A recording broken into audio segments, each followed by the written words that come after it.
Voici comment retrouver sa vie de prière.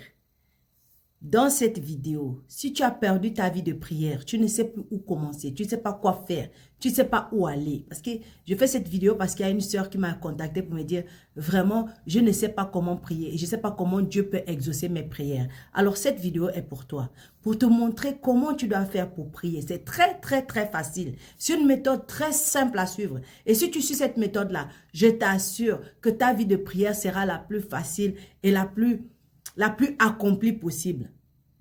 Le plus souvent, les gens pensent que prier, c'est parler. Dire les mêmes choses là, à chaque fois, répéter les mêmes choses. C'est pas ça la prière. On doit prier par l'esprit. Et prier par l'esprit, ça veut dire quoi? Si jusqu'à présent, tu n'es pas encore abonné, s'il te plaît, abonne-toi pour qu'on puisse grandir et se fortifier ensemble.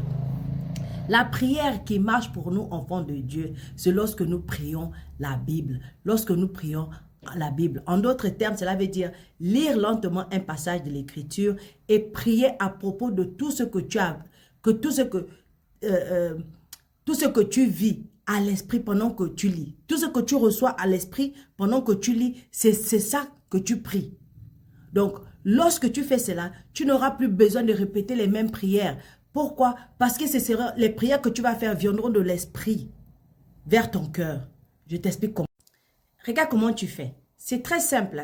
Si tu as regardé la vidéo, regarde-la chaque fois, revois-la chaque fois jusqu'à ce que cette méthode-là rentre dans ton cœur pour que ça soit vraiment impliqué en toi. Alors, premièrement, tu dois lire quelques versets de la Bible.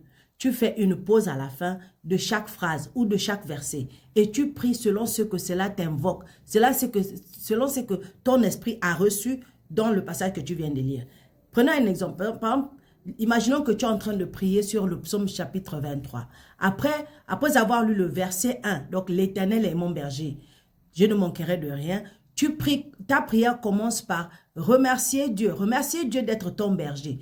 Puis, tu pourras lui demander de prendre soin de ta famille, de faire de tes enfants ou de tes petits-enfants ses brebis pour qu'ils l'aiment aussi comme leur berger, comme toi tu l'aimes comme ton berger. Après cela, tu peux prier pour que Jésus prenne soin des sous-bergers de ton église. Et comme il prend aussi soin de toi. Donc, puis quand plus rien ne vient à l'esprit, tu vas à la ligne suivante. Je ne manquerai de rien. Tu peux remercier Dieu tu peux remercier Dieu parce que Dieu ne t'a jamais abandonné. Dieu ne t'a jamais laissé tomber dans le besoin. Il ne t'a jamais laissé dans le besoin. Et prier pour que quelqu'un qui vit dans le besoin, peut-être une personne que tu connais ou un chrétien persécuté dans ton église, que lui, il reçoive la bénédiction de Dieu. Et puis tu vas continuer à lire le psaume jusqu'à ce que tu n'aies plus de temps, jusqu'à ce que tu n'aies plus quelque chose d'autre à ajouter dans le psaume. Tu peux être à court de choses à dire. Si c'est le cas, alors tu vas à un autre psaume où tu fermes la prière. Donc, le meilleur dans tout ça, c'est que cette prière ne sera pas comme toutes les autres prières que tu avais déjà faites dans ta vie. Cela signifie que si tu pries la Bible, tu t'arrêtes de répéter les mêmes choses encore et encore dans tes prières. Tu n'auras pas besoin de notes, de livres ou d'un plan à retenir. Tu parles simplement à Dieu à propos de ce qui te vient à l'esprit alors que tu parcours sa parole, alors que tu lis sa parole verset par verset. C'est très simple. Jésus a prié la Bible dans Matthieu. Dans Matthieu chapitre 27, verset 46, Jésus a prié la Bible. Il a dit, et vers la 9e heure, Jésus s'écria d'une voix forte, Eli, Eli, lama sabachthani, c'est-à-dire, mon Dieu, pourquoi m'as-tu abandonné? Et dans la première église, dans l'Acte des Apôtres, eux aussi, ils ont prié la Bible. Comment? Acte chapitre 4, 23 à 26. Acte chapitre 4, verset 23 à 26 dit, « Après avoir été relâchés, ils allèrent vers les leurs et racontèrent tout ce que les principaux sacrificateurs et les anciens leur avaient dit.